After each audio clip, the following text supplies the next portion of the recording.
ഇറങ്ങ.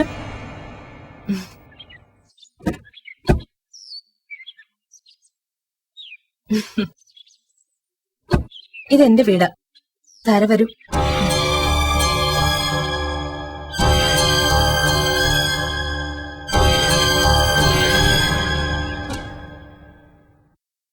വാ.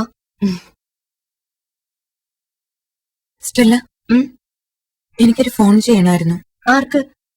നരേന്ദ്രന്. വേണ്ട, ഇപ്പൊ വിളിക്കണ്ട. എന്തെങ്കിലും സംഭവിച്ചേക്കാമെന്ന പേടിയാണ് താരക്കെങ്കിൽ വേണ്ട. ഇവിടെ താര സുരക്ഷിതയായിരിക്കും. ആ ഒരു കാര്യത്തിൽ എന്നെ വിശ്വാസമുള്ളതുകൊണ്ട് താരയുടെ കാര്യം നരേന്ദ്രൻ എന്നെ തന്നെ ഏൽപ്പിച്ചത്.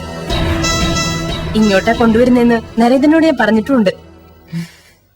താര ഇരിക്കെ, ഞാൻ ചായ എടുക്കാം.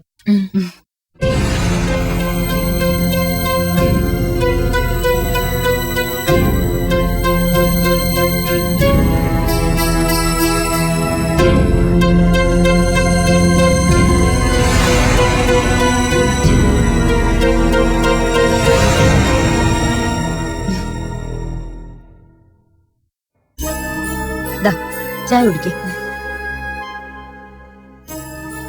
ഞാനിവിടെ ഒറ്റയ്ക്ക, അതുകൊണ്ട് പലപ്പോഴും ഭക്ഷണം പുറത്തുനിന്നായിരിക്കും. സ്റ്റെല്ലയുടെ പേരൻസ് ഒക്കെ? ഡാഡിയും മമ്മിയും ഒരു ആക്സിഡന്റിൽ മരിച്ചു. ബന്ധുക്കളായിട്ടൊക്കെ ഒരുപാട് പേരുണ്ട്. ഡാഡി മരിച്ചു കഴിഞ്ഞപ്പോ നടത്തിക്കൊണ്ടിരുന്ന ബിസിനസ് ഒക്കെ പങ്കിട്ടെടുക്കാനായിരുന്നു അവർക്കൊക്കെ ധൃതി. അതുകൊണ്ടിപ്പോ അവരുമായിട്ടൊന്നും ഞാൻ സഹകരിക്കാറില്ല. നരേന്ദ്രനുമായിട്ട് എങ്ങനെ പരിചയം? ഒറ്റയ്ക്കൊരു പെണ്ണ് എല്ലാവരോടുമായി മത്സരിക്കാൻ ഇറങ്ങി പുറപ്പെട്ടപ്പോ നരേന്ദ്രനെ പോലെയുള്ളവരുടെയൊക്കെ സഹായം തേടേണ്ടി വന്നിട്ടുണ്ട്. അങ്ങനെ പരിചയമായി. താര പോയി ഒന്ന് ഫ്രഷ് ആയിട്ട് വാ. ചേഞ്ച് ചെയ്യാൻ ഞാൻ ഡ്രസ് എടുത്ത് വെക്കാം. ചെല്ല.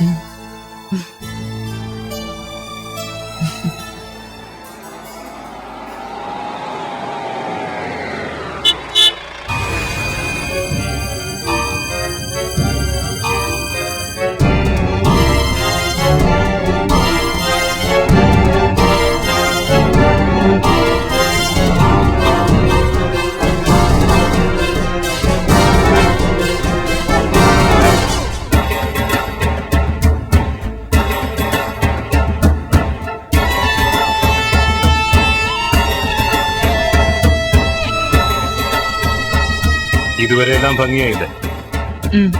പ്രതീക്ഷിച്ചതിനേക്കാൾ കൂടുതൽ. അവക്ക് യാതൊരുവിധ സംശയത്തിന് ഇടപെടുത്തരുത്. ഇന്നൊരു രാത്രി ഇവിടെ കഴിയട്ടെ, നാളെ ഞാൻ വണ്ടി വിടാം. എല്ലാം നരേന്ദ്രന്റെ പ്ലാനിങ് ആണെന്ന് പറഞ്ഞാൽ മതി. പിന്നെ അവൻ പുറത്തു നിൽക്കുന്ന അപകടമാണ്. താരയുടെ കയ്യിൽ നരേന്ദ്രന്റെ കോണ്ടാക്ട് ചെയ്യാനുള്ള നമ്പർ ഉണ്ടാവും. അത് വാങ്ങി താൻ അവനെ ഒന്ന് വിളിക്കണം.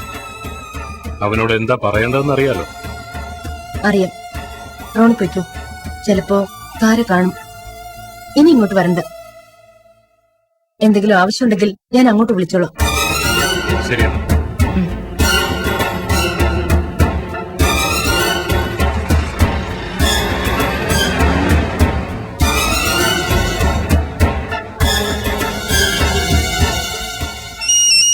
നരേൻ, ഫോൺ.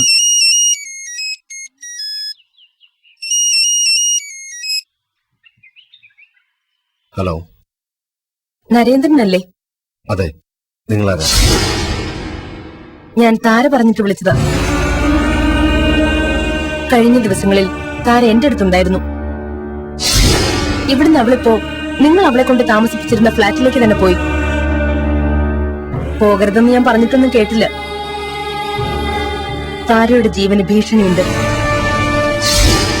എന്തും ഏത് സമയവും സംഭവിക്കാം. അവളുടെ ജീവൻ രക്ഷപ്പെടുത്താൻ ഇനി നിങ്ങൾക്ക് കഴിയൂ. എന്തെങ്കിലും എത്രയും പെട്ടെന്ന് ചെയ്യണം, പ്ലീസ്. ഹലോ ഹലോ ഹലോ, വണ്ടി എടുക്കും.